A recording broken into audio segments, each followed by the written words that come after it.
So today's day 18 of 28 Vegans. This is a series that I wanted to put together to highlight some of my favorite vegans, folks who have inspired and influenced our journey along the way. So I brought on some folks that you know, some you don't. I wanted to reach out to some of my friends that we've encountered, people we have got to know, people that we've become really close with, to share their stories, because I really feel that the more we share our stories, the more impactful to someone else they might be. And you really never know how that might impact someone else.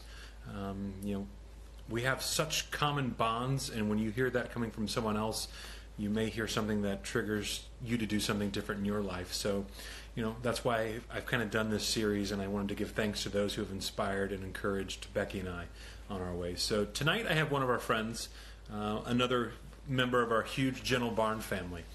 Sara is out in California, and thankfully Becky and I were able to meet her while we were out there. So I'm going to bring Sara in. She's got a wonderful story. She's been at this for quite a long time. She's got a lot of insight and experience in this, and I really appreciate what she does for all of the animals, and the positivity and the encouragement that she brings to this movement. So let me bring Sara in here just a second.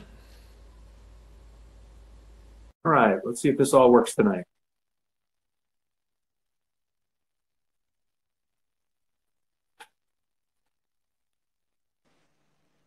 Hey, Sara. Hi. Hi. How you doing tonight? Good. How are you? I guess it's still this evening for you. At this point, it's night for us. But Yeah, it's still light outside. so, yeah, we don't know. It's been gone for a while, so that's okay. So first off, thank you very much for carving out some time to come and share your story a little bit. And Of course. Thanks for having me. you're very welcome. So when I was asking if you had any dates that were meant anything for you for the month of February, you picked today. Would you care to share why you picked today? Yeah, today would have been my aunt's birthday. So, when I think about February, the 18th really stands out to me. She had a really profound impact on me. My brother and I spent a lot of time with her growing up, and she was an absolute animal lover. And I think that she's really one of the reasons that I'm on this path. She really taught me to have compassion and love animals, taught me in a young age to have respect for animals. I always remember one of my first memories is that when we went over to Aunt Amy's house, she made it clear that you respect her animals, and if you can't show respect for her animals and all animals, you are not welcome at Aunt Amy's house. So yeah, my family in general, everybody, we always loved our pets like our family, but she just, I think she just really spread that passion to me. And we would, just always about helping any creature in need too. We'd go on our walks, and we always joked that they would take forever. Any little insect or creature, I still do to this day. There's snails in my apartment, and so I still, make sure that I escort them safely across the sidewalk. I don't want anybody to get stepped on. So she really just taught me to, just show compassion for even the littlest of creatures, and I'll always be thankful to her for that. And unfortunately, I don't think I ever really took the opportunity or the chance to tell her that before she passed. So Yeah. It'd be great to come on here today. Yeah. Well, without a doubt, without question, she'd be very proud of how kind you are to animals today, and that you share her message that she taught to you. So I think that's really cool that you're able to come on today and share your story. So, originally you grew up in Wisconsin. So Wisconsin, being the cheesehead state, typically isn't a place where you would think vegans would come from, but thankfully you had her to kind of guide your way to be kind and compassionate.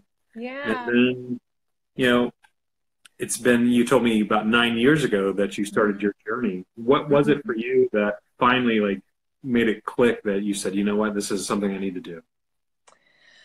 Yeah. Well, I had, right around, I'd say 10 or 11 years old. I'd always loved cows, first of all. I saw my aunt just joined, and she can probably attest to that. And my mom, I always loved cows, and I grew up in the dairy state, so there's cows everywhere, and you see that. Sure. I think it was right around when I was 10 or 11, I kind of made the first connection between what I was eating on my plate and the cows that I loved. And so I went through all these stages growing up of trying to be vegetarian. I wasn't going to eat meat anymore. And, you know, would eat the sides at dinner. I think there was a summer, my mom said, okay, well, you can cook. And so cooking for me, I ate cereal for like every meal for, for summer. And so I tried being vegetarian on and off. And eventually I moved to Minneapolis for college. And that's when it really stuck because I was introduced to things like hummus and avocados and, you know, things that we didn't always have. They're totally available now, but you know, just moving to a little bit bigger city. And I had actually never even heard about the term vegan before college either. Being vegetarian was already like a big deal. So when I went to college, there was, you know, I started to learn a little bit more about veganism. I didn't really know a lot about it. And the thought of giving up cheese was like pretty tough coming from Wisconsin. So I, you know, like... So I didn't really give veganism a second thought for a long time. To be honest, I didn't really understand it either. I had never made the connection between like veal and dairy or between like the conditions that a egg-laying hen might be made in. To me, vegetarian was like, okay, these animals are being killed, but I just had never thought about it. And about almost 9 years ago, I finally sat down with a friend and we watched Food Inc. And I shared with you, I'd kind of been putting it off because I think like most people, it was the same with Earthlings for me. I knew I was going to see some things in there that I probably didn't like. And it was probably going to make me feel bad. And, you know, we just sat down and watched it. And honestly, it was also the first time I was sat there with my jaw on the floor because it was like the first time I had really thought about where my food came from. I'm like embarrassed to say that, but I had never even being vegetarian, I had never really, there's a lot of things they cover in that movie from politics to laws and in the supply chain for food that I just had never really, I took for granted and I made assumptions that weren't true. And I just, at the end of the movie, they have this scene that just haunted me forever with this poor mama dairy cow who had, you know, her baby taken away and just been through the cycle so many times and she can't even stand up. And it was right then I was like, wow, okay, I'm going vegan. Like I don't ever want to be a part. I don't want to support this ever again. I don't, you know, that's it for me. I'm not going to do this anymore. And thankfully, I had a friend at work, Heather, who had just recently gone vegan, and I call her my vegan angel because she just helped supported me. Because I also, at that time, I was like, I don't know what I can eat, but I'm going to go, like, I didn't even know peanut butter was vegan or, you know, like Thank goodness, right? Yeah, but I just knew, like, I didn't want to eat animal products anymore, not just vegetarian. I wanted to stop supporting the industry. So that was 9 years ago, and never look back. One of the best decisions I've ever made in my life, for sure. 9 years ago. That's I can't wait till, you know, Becky and we just had our 1 year vegan anniversary. To us, that's huge. And when I hear folks, you know, 9 years ago, 10 years ago, 15, 20, like I know how things are today. I can't imagine how they were 9 years ago. You and I had a conversation about cheese. Lots of people, it's tough to give up cheese, and you know what they don't tell you is casein, which is like a protein. It's part of cheese. It's addicting. Literally, it is as addicting as an opioid. So, you know, it's tough to give up, and you know, I get it. It's delicious, but today there are lots of options, like we talked about Miyoko's. They have some products that just, you know, you take them anywhere, anytime, put them down, people will eat them, and they have no idea that they're not typical dairy-based cheese. So I think cheese is a hard one for a lot of people, and the other mentality is that, oh, it's just dairy. They just have, they just make milk anyway. So like, and that is a myth that once that gets in your head and you realize like the whole cycle where things happen. I see Big Island Farm Sanctuaries join. You know, when you see stuff like that where they are like literally shutting dairies down across the country, That's exciting. That is so exciting to me. And I Yeah. love seeing stuff like that. Yeah, you know, it's incredible too. And like I just I think social media has been a great blessing to spread the message, but I just can't believe that I never made the connection. You know, like I studied a scientific thing in college, but I never even thought twice about the fact that a cow has to also have a baby to produce milk. And, you know, at the barn, we have a number of dairy cows and actually a couple veal calves that were rescued from the dairy industry. And, you know, that's such an important message. And we tell that story every Sunday, and there's always so many people who don't know about that. And I didn't know.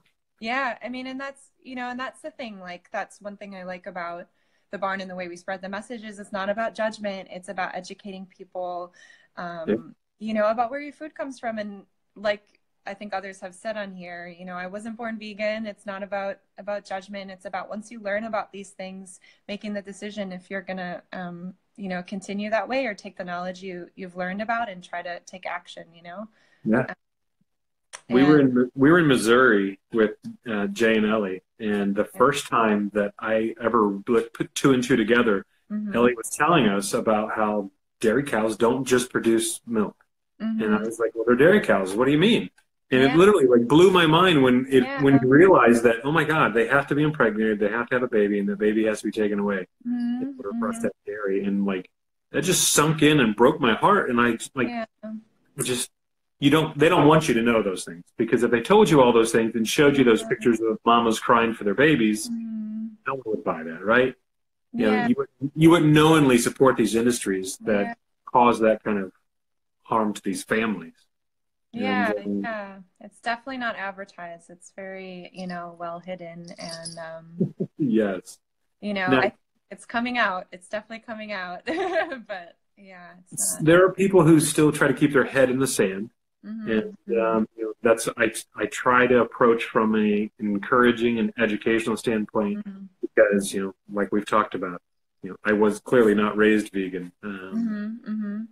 As a former hunter, like I have more blood on my hands than most. Yeah. And I can't change that, but I use that as a tool and as a way to reach out to farmers, to ranchers, to you know, other hunters who may feel this way. I have another guy who's going to be on later in the month. He is a raw vegan, and he grew up in Montana, and he was a former hunter. So when I hear these stories of other men realizing that this is not how we should be treating animals, it's very encouraging to me, and it makes me feel less alone, because, you know, there's 70% of the movement is female. So there's lots of ladies out there, but the men are still woefully underrepresented. So one of my jobs is to reach out to more men to encourage them to come to this lifestyle. So now you have, sorry, go ahead. Yeah, no, that's great. I mean, I think you're so right. And there's so many reasons to do it, you know. Yeah, that's great. Absolutely. Now you have a pretty strong connection with one of the cows at the barn. You want to share her story? Sure. Yeah. I started volunteering at the barn almost 4 years ago. So I moved to California 4 years ago and immediately started volunteering at the Gentle Barn. And shortly after that, so, you know, about 6 months in, they made the decision to bring one of the cows from the healing center, Athena. And the healing center, for those who might not know, is a second property that the barn has that you can go visit for private tours, but they don't open it to the public. There's, it's a larger property, and there are some animals there that are still healing, like Athena. But she had been there for quite some time. They rescued her in 2012, and this was 2015, and she was still just like absolutely terrified of people. You know, you couldn't get within like 30 feet of her, and without her just like running away, like eyes bulging with fear. And so she's a little bit on the smaller side too, and a lot of the cows at the healing center are bigger. And you know, Ellie had made the decision that perhaps bringing her to the main property and just giving her more like FaceTime and interaction, showing her that people can be trusted, might be good for her. So they brought her to the main property at the end of 2015, and I was very lucky. Ellie asked if I would want to be her person. And so, yeah, when I always tell this story about her first Sunday, because I have a cat named Zoe who has a very similar story to Zoe. When I first got her, I couldn't get anywhere near her. Or sorry, Zoe has a very similar story to Athena. And so I think just like my arrogance, I was like, no problem. Athena's going to love me. I'm just going to walk up to her, even though she runs away from everybody else, like obviously, right. you know. So the first Sunday, Ellie kind of talked to me about Athena and said, okay, we're going to try having her out with everybody. But what I need you to do is just be her bodyguard. Nobody can touch her right now and just make her feel safe. I'm like, yeah, no problem. Animals love me, you know, like super arrogant. And so the first time I met Athena, just like everybody else, I got within, 20, 30 feet of her and she was like, oh, who are you? And panicked and started running around the barn area. Mm-hmm. And then when one cow runs, they all run. So we've got this stampede of cows. And right around the same time, I didn't realize they were letting guests in. So we've got a stampede of cows, all these guests. And anyway, long story short, we were able to get Athena to calm down. We realized that we needed to, I realized that I needed to give her some time and space. And I definitely learned my lesson. And basically just like really took baby steps with her, like just stood on the outside of the fence with her for a month. And then the next week I went on the inside. We had we decided at that point to do like a special fenced off area, but didn't get close to her for like the next month. And Ellie really coached me through that. And then just like really slowly letting her approach me. And like about 6 months later, then she started getting closer to where we could kind of, like I'd never ever reached out for her, but she would kind of come and smell. And, now here we are, it's a little bit over 3 years later and we can give her hugs and kisses. And in the morning when we show up on Sunday, she comes to us for neck scratches. She's like a little puppy dog. She's so beautiful. Yeah, she's so cute. So, I really love that approach and allowing, that they try to instill at the barn is that, they try to allow these animals to heal because, they've been through a lot in their life. They've learned not to trust humans because of the way they've been treated. So I think that it's like definitely a huge staple that they do such a great job of. It's like with Eugene and Rosita. Yeah. Before they got to send out and go out to the pasture, we were there and we got to feed them cookies. She came up to me and it just, that was awesome to be able to see that and just the way they handled them. And I really appreciate their approach on animals. And and it works. It's like, so, we see it time and time again, and they're just like people, and Athena had been through such trauma, and same with Eugene and Rosita. It's just about being there and being patient the same way you would for, a child going through trauma or an adult going through trauma. And it just works. And they just to see them full circle come around and trust you, it's just so worth it. So incredible. It's definitely have it down. And I've learned even with my own pets at home from that too. So yeah, it's great. Animals have a lot to say if we learn how to listen to them. Exactly. Especially when you're talking about Athena, you got to respect that girl. She's she's a big girl. I'll never forget the video when they brought Star down to the pasture, and the girls were all running around. And here comes Big Star, all handsome, God love him.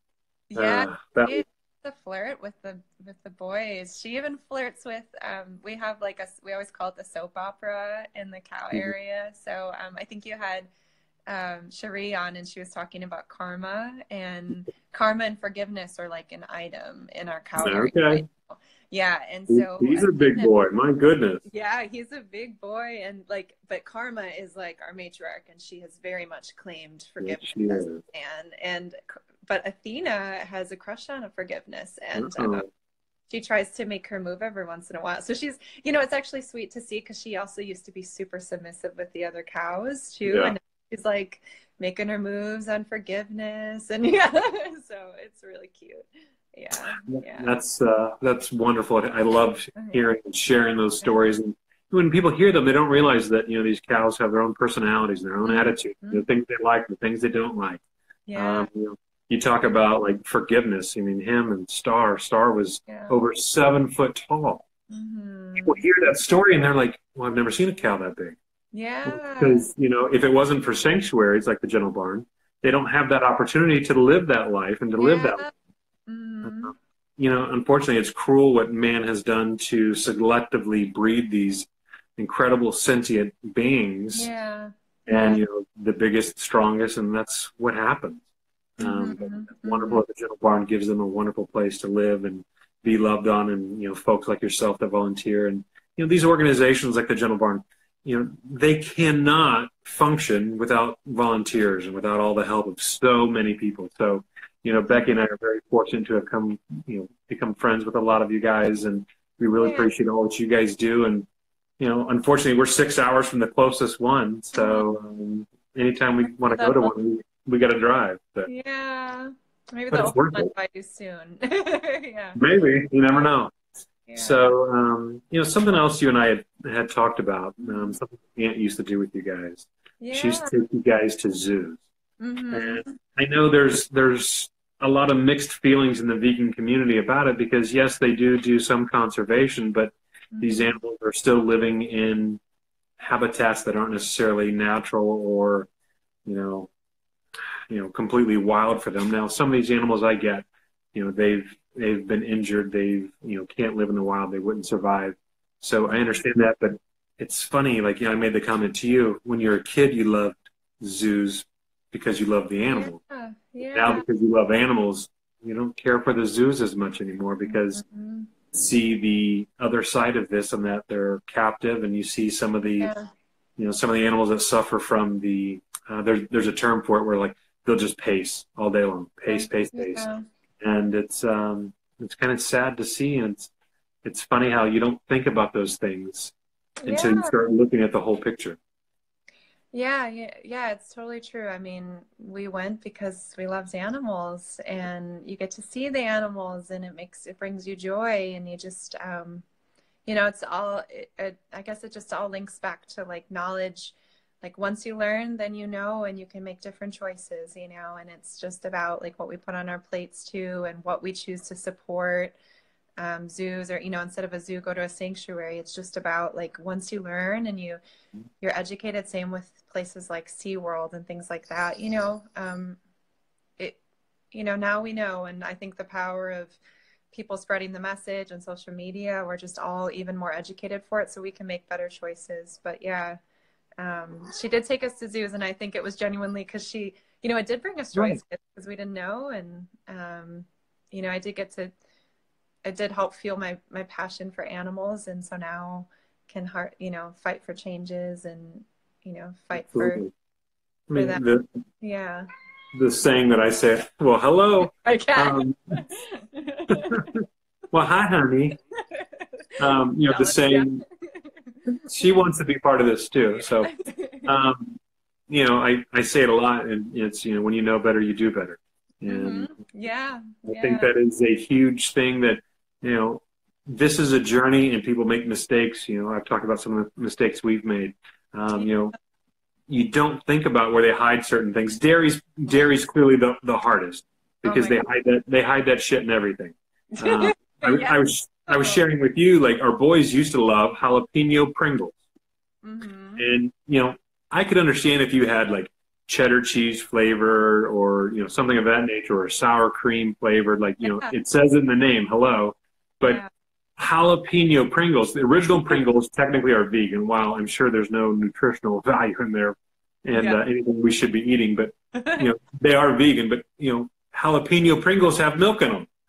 And it's like, It's crazy. sons of, it's ridiculous. They Yeah. hide in everything. So, Hmm. I think it's important to encourage people that, you're going to make mistakes. You're going to run across things like that. And, you can't beat yourself up over it.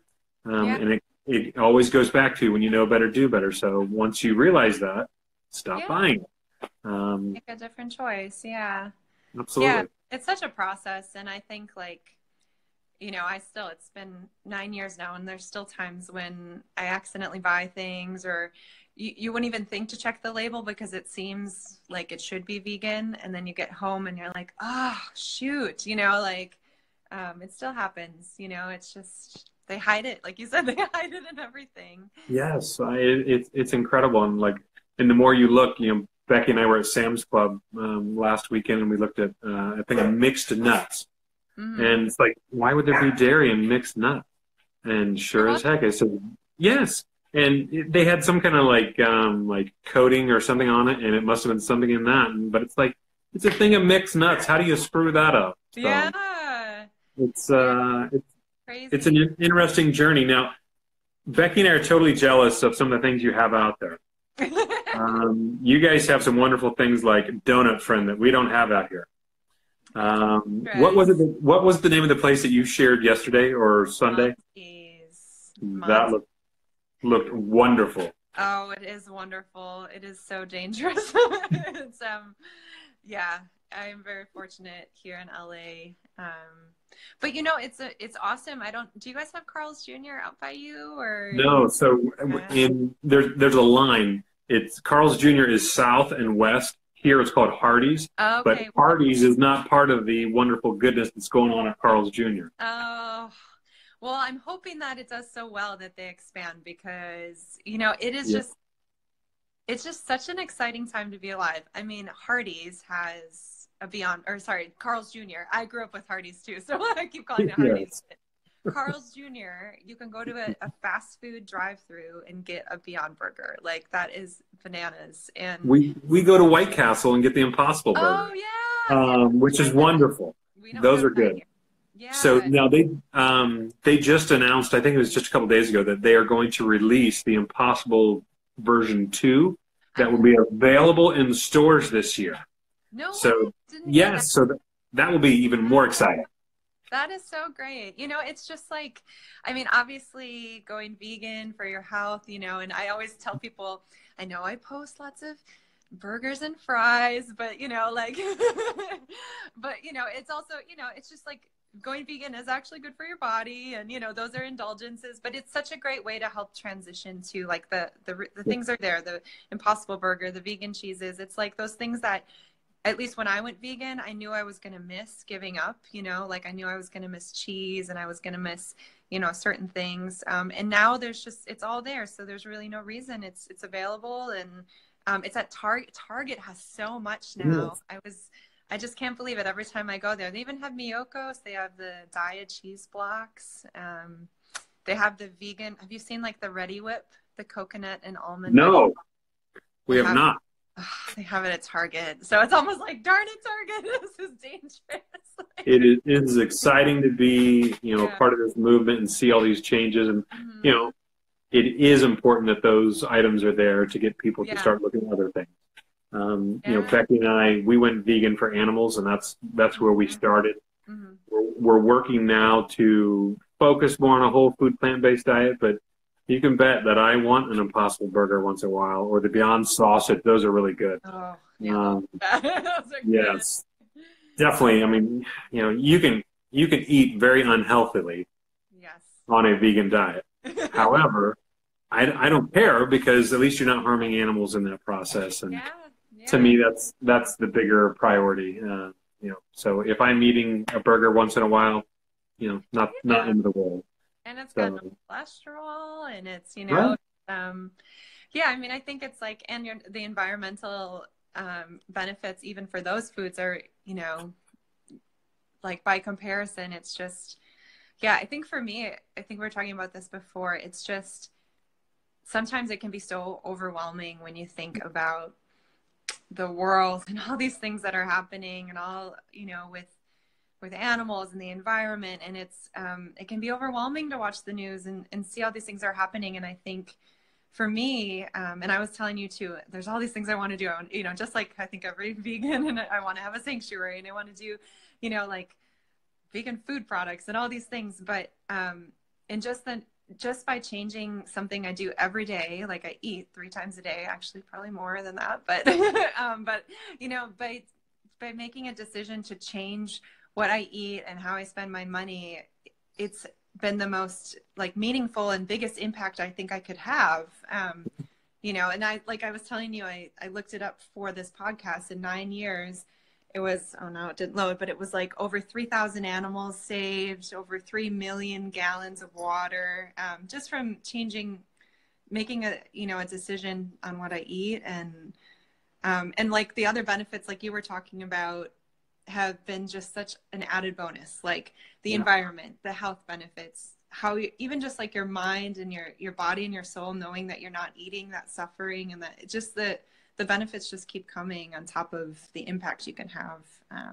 You know, you hear people say, well, what difference can I make on one person? And when you start talking about that exact impact, it's huge. And you say, well, what can I do? Well, first off, as a consumer, you vote with your dollars 3 times a day at least. You vote by the products you purchase, the companies you support, and you're right, that impact on the environment is so much less.